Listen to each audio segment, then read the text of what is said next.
दोस्तों, हमारा चैनल रहस्य की दुनिया में आप सभी का स्वागत है। दोस्तों, आज हम आपको जीवन के उस श्लोक से अवगत कराने वाले हैं जो हम सभी के साथ अक्सर होता रहता है।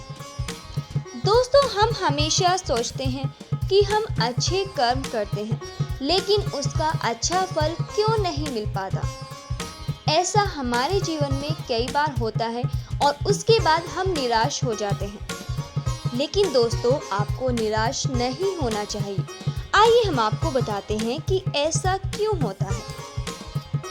आज हम आपको गीता के उन्हीं सूत्रों से अवगत कराएंगे जो हर मोड़ पर हमें आने वाली समस्याओं से निपटने की प्रेरणा देते हैं। गीता के यही श्लोक सभी के लिए लाइफ मैनेजमेंट का काम करते हैं।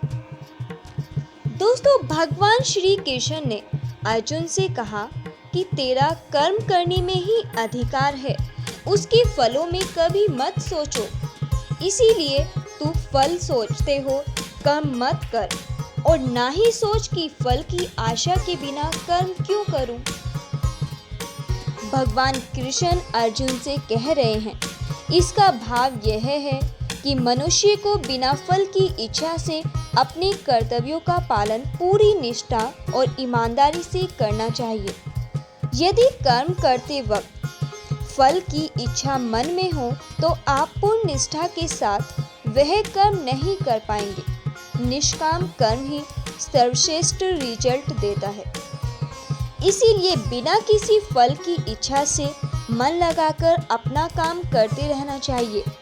फल देना न देना, वह कितना देना है, ये सभी बातें परमात्मा पर छोड़ दो, क्योंकि परमात्मा ही सभी का पालन करता है। भगवान श्री कृष्ण अर्जुन से कहते हैं कि कर्म न करने का आग्रह त्याग कर अपयश यश के विषय में समबुद्धि होकर योग युक्त होकर कर्म कर, समाप्त हो ही योग कहते हैं। धर्म का अर्थ कर्तव्य से है। अक्सर हम कर्म कांड, पूजा पाठ, तीर्थ और मंदिर को ही धर्म समझ बैठते हैं। हमारे ग्रंथों ने कर्तव्य को ही धर्म बताया है। श्री कृष्ण कहते हैं कि अपने कर्तव्यों को पूरा करने में कभी अपयश यश और लाभ हानि का विचार नहीं करना। बुद्धि को सिर्फ अपने कर्तव्य पर एकाग्र करके काम करना चाहिए।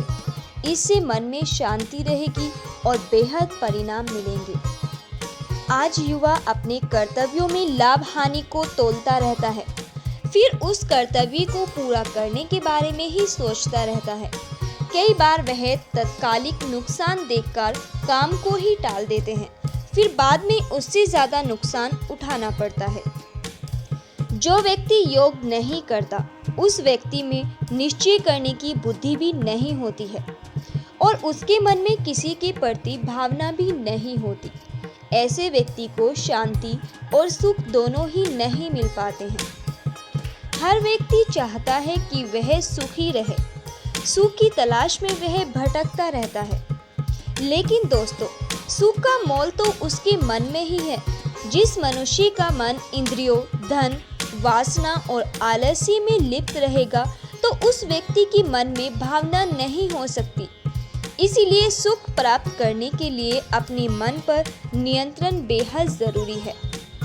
जो व्यक्ति सभी इच्छाओं और कामनाओं को त्याग दे और ममता रहित और अहंकार रहित होकर कर्तव्यों का पालन करे, उसे ही शांति मिलती है। श्री कृष्ण भगवान कहते हैं कि अपने मन में कोई भी कामना या इच्छा रहती है तो शांति नहीं मिल सकती। हम जो कर्म करते हैं उसके साथ अपेक्षित परिणाम को साथ में देखने लगते हैं। अपनी पसंद के परिणाम की इच्छा हमें दिन पर दिन कमजोर करने लगती है। मन में ममता या अहंकार आदि भावों को मिटाकर तन्मयतापूर्वक कर्तव्यों का पालन करने से ही शांति मिलती है। कोई भी व्यक्ति एक पल के लिए भी बगैर कर्म के नहीं रह सकता। इस संसार के सभी जीव प्रकृति के अधीन हैं। यह प्रकृति हर प्राणी से अपने हिसाब से कुछ न कुछ कर्म जरूर करवा लेती है, साथ में उसके परिणाम भी देती है। बुरे परिणामों के डर से अगर ये सोच लें कि हम कुछ नहीं करेंगे तो ये हमारी मूर्खता है। खाली बैठे रहना भी एक तरह से कर्म ही है, जिसका परिणाम हमारी आर्थिक हानि, अपयश और समय की हानि के रूप में मिलता है। सारे जीव प्रकृति यानी परमात्मा के अधीन हैं। वो हमसे अपने अनुसार कर्म करवा ही लेगी और उसका परिणाम भी मिलेगा। इसीलिए दोस्तों, कभी भी कर्म के प्रति उदासीन नहीं होना चाहिए। अपनी क्षमता और विवेक के आधार पर हमें निरंतर कर्म करते रहना चाहिए। शास्त्रों में बताए गए अपने धर्म के मुताबिक कर्म कर, क्योंकि कर्म ना करने की अपेक्षा कर्म करना श्रेष्ठ है और कर्म ना करने से तेरा शरीर निर्वाह भी नहीं सिद्ध हो पाएगा।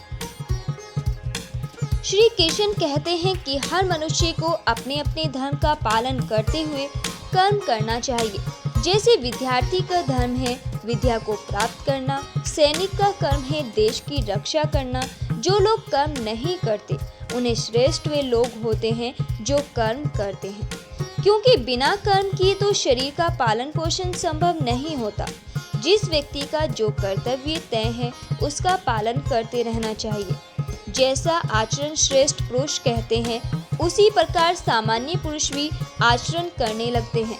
जिस कर्म को श्रेष्ठ पुरुष करते हैं उसी को आदर्श मानकर बाकी लोग अनुसरण करते हैं। श्री कृष्ण ने इस श्लोक में बताया है कि श्रेष्ठ पुरुष को सदैव अपने पद और गरिमा के अनुसार ही व्यवहार करना चाहिए, क्योंकि वे जैसा व्यवहार करेंगे सामान्य पुरुष भी उसकी नकल करेंगे। उदाहरण यह है कि यदि किसी स्थान में उच्च अधिकारी पूरी मेहनत और निष्ठा से काम करते हैं तो वहां के दूसरे कर्मचारी भी वैसे ही मेहनत करते हैं। लेकिन यदि उच्च अधिकारी काम को टालते रहें तो कर्मचारी उनसे भी ज्यादा लापरवाह हो जाते हैं। तो ज्ञानी पुरुष वो होते हैं वे कर्मों में आसक्ति वाले अज्ञानियों की बुद्धि में भ्रम या कर्मों में अश्रद्धा का उत्पन्न ना करें, किंतु सभी परमात्मा के स्वरूप में स्थित हुआ और सब कर्मों को अच्छी प्रकार करता हुआ उनसे भी वैसे ही कराए। दोस्तों, ये कंपटीशन का दौर है, हर कोई आगे निकलना चाहता है। ऐसे में ज्यादातर स्थानों में ये होता है कि कुछ चतुर छात्र अपना काम तो पूरा कर लेते हैं, लेकिन अपने साथी को उसी काम को टालने के लिए प्रोत्साहित करते हैं अथवा काम के प्रति उसके मन में लापरवाही का भाव भरने लगते हैं। श्रेष्ठ छात्र वही है जो अपने काम में दूसरों के लिए प्रेरणा का स्रोत बन जाता है। संस्थान में उसी छात्र का भविष्य सबसे ज्यादा उज्जवल होता है। भगवान श्री कृष्ण कहते हैं कि जो मनुष्य मुझे जिस प्रकार भजता है, जिस इच्छा से मेरा स्मरण करता है, उसी के अनुरूप मैं उसे फल देता हूँ। सभी लोग सब प्रकार से मेरे ही मार्ग का अनुसरण करते हैं। जैसा व्यवहार करेंगे वैसा ही हमारे साथ होगा। दोस्तों, इस श्लोक के जरिए भगवान श्री कृष्ण कहते हैं कि संसार में जो मनुष्य जैसा व्यवहार दूसरों के साथ करता है, दूसरे भी उसी प्रकार उसके साथ व्यवहार करते हैं। उदाहरण यह है कि जो लोग ईश्वर का स्मरण मोक्ष प्राप्ति के लिए करते हैं, उन्हें मोक्ष की प्राप्ति होती है। जो किसी अन्य इच्छा से प्रभु का स्मरण करते हैं, उनकी वह इच्छाएं भी प्रभु कृपा से पूरी हो जाती हैं। कंस ने सदैव श्री कृष्ण को मृत्यु के रूप में स्मरण किया, इसीलिए श्री कृष्ण ने मृत्यु प्रदान की। हमें भी परमात्मा को वैसे ही याद करना चाहिए जैसा रूप पाना चाहते हैं। धन्यवाद। दोस्तों, अगर आपको हमारी ये वीडियो अच्छी लगी हो तो प्लीज़ इसे लाइक करें, शेयर करें और हमारे चैनल को सब्सक्राइब करें। धन्यवाद।